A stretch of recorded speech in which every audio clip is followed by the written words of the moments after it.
సురేంద్ర గారు ప్లీజ్, సురేంద్ర గారు ప్లీజ్, సురేంద్ర గారు, సురేంద్ర గారు, సురేంద్ర గారు ప్లీజ్, చిట్టిబాబు గారు ప్లీజ్ బాబు సురేంద్ర తెలుసుకుని మాట్లాడు. తెలుసుకొని నేను మాట్లాడేది మీరు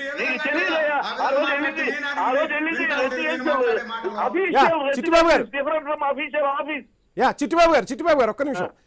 పవన్ కళ్యాణ్ స్వయంగా చెప్పారు, అంటే రకరకాల ఊహాగానాలు బయటకు వచ్చిన పరిస్థితి. నా సొంత అన్నను అవమానించారు, నేను అధికారంలోకి వచ్చిన తర్వాత ఖచ్చితంగా దానికి సంబంధించి ఎలా సినీ ఇండస్ట్రీని రక్షించుకోవాలి, ఎలా సినీ ఇండస్ట్రీకి ఏం కావాలో అది చేసి పెట్టే దిశగా అడుగులు వేయాలి. ఖచ్చితంగా ఆ రోజు జగన్ వ్యవహరించిన తీరు నాకు బాధ కలిగించింది అని చెప్పి పవన్ కళ్యాణ్ కూడా చెప్పిన పరిస్థితులు. సో ఎలా చూడాలంటారు పవన్ కళ్యాణ్ వ్యాఖ్యలు? ఆయన పవన్ కళ్యాణ్ చాలా మాట్లాడాడమ్మా, ఆయన చాలా మాట్లాడతాడు.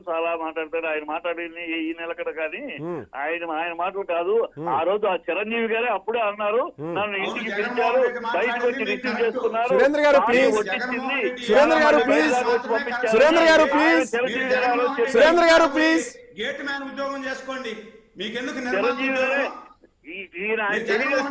సురేంద్ర గారు ప్లీజ్, సురేంద్ర గారు please please please please. Pawan Kalyan అన్న మాటకి చిరంజీవి గారే వచ్చి చెప్పారు. చిరంజీవి గారే నన్ను బయట దాకా వచ్చి రిసీవ్ చేసుకున్నారు, ఇంట్లో భారతి వడ్డించింది, నన్ను బయట దాకా సెండ్ ఆఫ్ చేశారని ఇంటికి వెళ్ళినప్పుడు అది సంస్కారం, ఆఫీస్ అనేది ప్రోటోకాల్. ఆ తేడా తెలియకుండా ఆయన మాట్లాడాడు, పవన్ కళ్యాణ్ మాట్లాడాడు. చిట్టిబాబు గారు మీరు ఫోన్ లైన్ లోనే ఉండండి. లక్ష్మణ్ గారు, మొత్తంగా చూస్తున్నాం రకరకాల విమర్శలు, ప్రతి విమర్శలు వినిపిస్తున్న పరిస్థితి.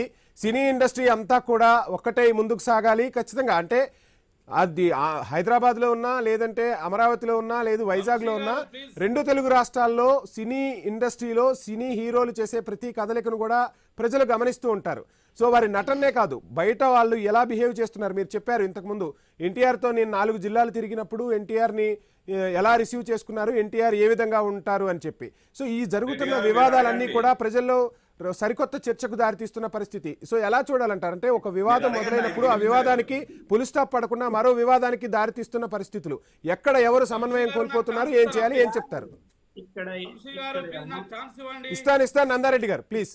లక్ష్మణ్ గారు, ఇక్కడ వివాదాలకు పెంచుకోవాల్సిన అవసరం లేదు.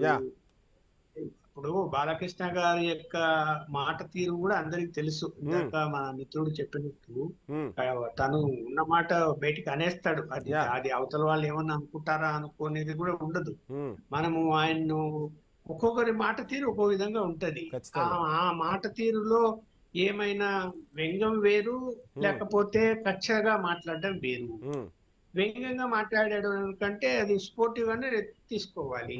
సరే, చిరంజీవి కూడా మరి స్పోర్టివ్ గా తీసుకొని తన వివరణ ఇచ్చాడు. పబ్లిక్ అపార్థం చేసుకుంటారేమో అని వివరణ ఇచ్చాడు. కాబట్టి ఇందులో బాలకృష్ణ అభిమానులు గాని, చిరంజీవి అభిమానులు గాని రెచ్చిపోవాల్సినటువంటి అవసరం అయితే ఏమి ఉండదని నేను అనుకుంటున్నాను. అయితే రాజకీయంగా రెచ్చగొట్టకూడదు. ఇప్పుడు దీన్ని అవకాశంగా తీసుకొని వైఎస్ఆర్సీపీ రెచ్చగొట్టే ధోరణికి వెళ్తుంది గ్యారంటీ. చూస్తున్న టీవీ ఛానల్లో ఇప్పుడే స్టార్ట్ చేసేసారు. మరి అలాంటివి దాని వలన ఇబ్బంది వస్తుంది. మాట్లాడుతున్నారు లక్ష్మణ్ గారు. రైట్ లక్ష్మణ్ గారు, ఒక్క నిమిషం. నందారెడ్డి గారు ఏం చెప్తారు? మొత్తంగా ఈ వ్యవహారాన్ని ఎట్లా చూస్తున్నారు, ఏం చెప్తారు, ఏంటి? సినీ ఇండస్ట్రీకి సంబంధించి చాలా విషయాలు మాట్లాడుకోవాలి వంశీ గారు. జనరల్ గా సినిమా హీరోలు కాదు, నా దృష్టిలో వాళ్ళు జీరోలు. నందారెడ్డి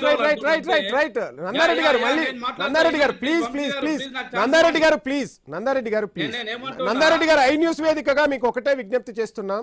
ఈ రోజు వాళ్ళిద్దరి మధ్య జరిగిన చర్చకు సంబంధించి మాట్లాడదాం కానీ